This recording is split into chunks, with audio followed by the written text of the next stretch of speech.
Esse aqui é o Sr. Robert Taylor e aos 61 anos ele alegou ter sido arrastado por esferas que saíram de um objeto desconhecido bem maior. Um objeto que talvez não fosse desse mundo. E tudo aconteceu na data de 9 de novembro de 1979, na região de Livingston, na Escócia. E o Robert Taylor, que na época tinha seus 61 anos, trabalhava como engenheiro florestal para o departamento da cidade de Livingston. E na data em questão, ele saiu de casa por volta das 10 horas da manhã em uma van do departamento florestal e junto com ele levou seu cachorro. Durante esse período, ele iria inspecionar algumas árvores jovens que tinham sido plantadas ali na região. Ele dirigiu até próximo da rodovia de nome M8 e como o caminho que ele iria prosseguir era muito fechado com as árvores, ele não conseguiria ir com o veículo. Então ele decidiu estacionar a van na beira da estrada e continuar o seu caminho a pé juntamente com o seu cachorro. E aparentemente, na data em questão ou no dia anterior já tinha chovido, então o barro estava bem molhado. O Sr. Robert prosseguiu seu caminho ali pela floresta até que ele chegou em algo que ele descreveu como sendo uma esquina de árvores. E foi nesse momento que ele viu uma coisa muito estranha. Era um objeto esférico com quase 2 metros de diâmetro,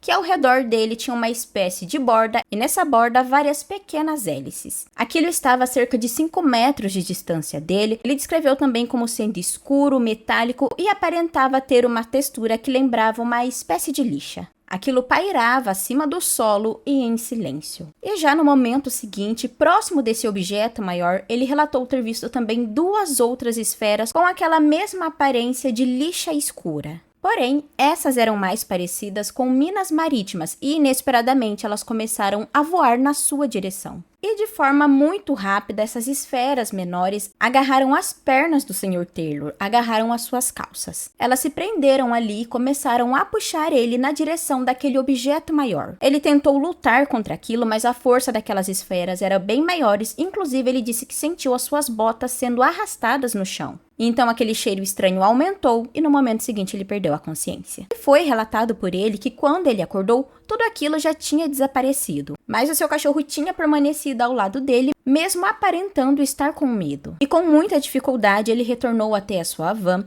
com a intenção de ligar para o seu chefe de departamento e contar o que tinha acontecido, mas nesse momento ele percebeu que ele estava sem voz. Em algumas fontes diz que ele tentou dar partida na van para ir embora, mas ela não funcionou, e em outras fontes é informado que ele tentou sair com a van, mas ela aparentemente tinha ficado presa no barro. E por esse motivo ele decidiu voltar a pé junto com seu cachorro até a cidade de Livingston. Ele chegou a utilizar alguns atalhos no meio da mata para chegar na casa dele de uma forma mais rápida e inclusive ele disse que estava sentindo muito frio. E ao chegar em casa ele estava com suas roupas todas rasgadas, cheio de lama e também vários arranhões pelo corpo. E o tempo que ele tinha passado dentro da floresta quando tudo aconteceu durou cerca de 20 minutos. E naquele momento que ele reencontrou a sua esposa em casa, ele informa que a sua voz já tinha voltado ao normal e ela, vendo toda aquela situação, achou melhor chamar a polícia. E a polícia foi até a residência dos dois, ele contou o que aconteceu na floresta e eles voltaram até o local do ocorrido. E lá foram encontradas 2 marcas em formato de trilho no chão e ao redor dessa marca tinha muitos outros buracos com cerca de 10 centímetros de diâmetro. A marca dos trilhos estava no local exato onde ele tinha visto aquela esfera maior e esses outros buracos menores, o Robert acreditou que quem fez isso teria sido aquelas esferas menores. Outros investigadores foram até o local e inicialmente acreditou-se que aqueles buracos pudessem ter sido feitos por uma espécie de máquina de trabalho.